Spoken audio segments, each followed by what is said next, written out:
Hello అండి, good morning. నేను మీ జోయసందాన్ని. ఈరోజు లంచ్ బాక్స్ రెసిపీ పిల్లలు ఎంతో ఇష్టంగా తినే ఆలు మినీ పరోటా అండి. అది కూడా మనం చెనా యాడ్ చేసి చేయబోతున్నాము. చాలా టేస్టీగా ఉంటుందండి. ఇది లంచ్ బాక్స్లోకి చాలా పర్ఫెక్ట్గా ఉంటుంది. ఈ రెసిపీ అనేది ఎలా చేయాలో వీడియోలో చేసేద్దాం రండి. ఇప్పుడు కప్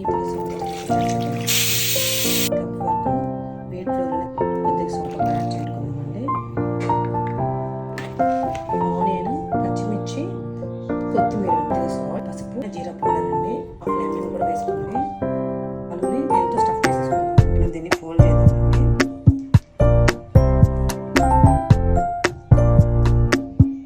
ఫ్రై చేసుకున్నామండి. తీసేసుకున్నాము. లంచ్ బాక్స్ అనేది రెడీ అయిపోయిందండి. ఆలు పరోటా అనేది ఎంతో టేస్టీగా ఉంటుంది. పక్కన ట్రై చేయండి. ఇంకో లంచ్ బాక్స్ రెసిపీతో మేము ముందుంటాను.